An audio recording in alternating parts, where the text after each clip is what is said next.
Okay, so let's talk about one of the most important gods you've probably never really heard of. Today, we're diving into the story of this super fascinating Roman deity with two faces, Janus.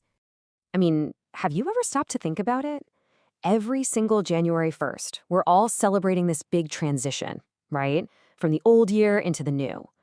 Well, that whole idea, it's literally embodied by this one ancient Roman god. So the big question is, how on earth did a two-faced deity end up at the very start of our calendar? All right, so to really get why Janus was such a big deal, we've got to go back to his roots. Now, here's what's so interesting. You know how a lot of Roman gods are basically rebrands of Greek ones, like Jupiter is Zeus, Mars is Ares? Well, not Janus. He was 100% purely Roman, a true original, with no Greek equivalent whatsoever. So, what was his job exactly? Well, at his core, Janus was the master of all transitions. He represented that core idea that you can't have a beginning without an ending. He was in charge of that exact moment of change, whether it was something huge, like the turning of an era, or something as simple as you walking through a doorway. In this whole master of beginnings thing, it wasn't just some abstract philosophical concept. Oh no, it had real-world consequences that shaped the Roman world and, believe it or not, our world too. And the best place to see this in action, it starts with our calendar. See, the Roman year didn't always start in January. Originally, it kicked off in March, the month of Mars, the god of war. Makes sense for a military society, right? But then, Rome's second king, a guy named Numa Pompilius, decided to make a huge change. He deliberately moved the start of the year to January, Janus's month. Why? It was a massive symbolic statement. He was putting peace and civil order ahead of war. And that just shows you how deep his influence ran. Janus wasn't some god you only thought about on New Year's Day. No way. The Romans called on him on the calends. That's the first day of every single month. They'd pray to him every morning, calling him the Morning Father. He was even believed to be the one who kicked off human life itself by opening the path for conception. He was everywhere. So, because he had this total control over beginnings, it made him the ultimate gatekeeper. And those two faces you always see? That wasn't just some cool, artsy design choice. It was the literal symbol of his power over every single transition. It's pretty straightforward, right? One face is looking back at the past, everything that's already happened. The other is looking forward to the future, to what's coming.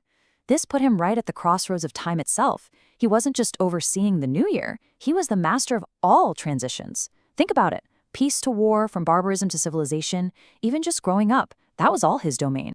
And this whole duality thing had its most powerful, most visible symbol in the one thing that mattered most to Rome, the transition between war and peace. So, get this. His main temple in Rome had these huge gates. When Rome was at war, those gates were officially thrown open. But when peace was finally achieved, they were ceremonially closed. This was such a huge deal, and peace was so rare that this ritual only happened a handful of times in centuries of Roman history. Just imagine that.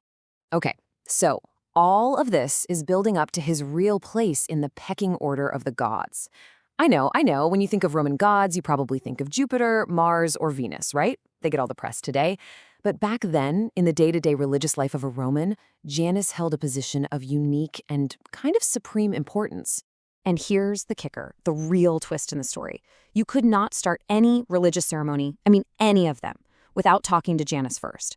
It didn't matter who the main god was, he was basically the cosmic switchboard operator, the gatekeeper to the gods themselves. So if you needed to pray to Jupiter, you had to ask Janus to open the phone lines first. He was always step one. And this shows you just how organized Roman rituals were. It's actually really elegant. Every ceremony was basically bookended by two special gods.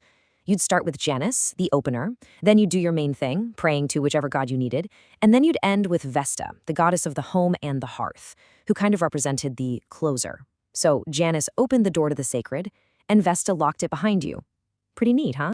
So, okay, that's all cool ancient history, but why should we care about this two-faced gatekeeper god today? Well, as it turns out, his legacy is kind of hiding in plain sight in places you might not expect. All right, let's start with the most obvious one, January, the very first month of our year. It literally means the month of Janus. It's a direct holdover from that decision way back when to put the god of new beginnings at the start of everything. Now, here's a fun one I bet you didn't know. The word janitor. Where do you think that comes from? It comes from the Latin word for door, Janua, which, you guessed it, comes from the name Janus. A janitor was originally a doorkeeper, a gatekeeper. That's a direct echo of the god's main job, right there in our modern language. But it gets even crazier. His influence reaches all the way into super modern, cutting-edge science. Scientists have created something called Janus particles, and they are exactly what they sound like. Tiny little particles that have two different faces, with different properties on each side. This two-faced nature lets them do amazing things, like deliver medicine directly to a single cell.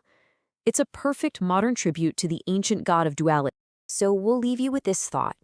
Janus was the god who oversaw these huge, world-changing transitions, from war to peace, from one age to the next. If he were around today, looking back at our past and forward into our future, what massive transition do you think he'd be watching over right now? What new beginning, what new door is humanity standing in front of, waiting to walk through?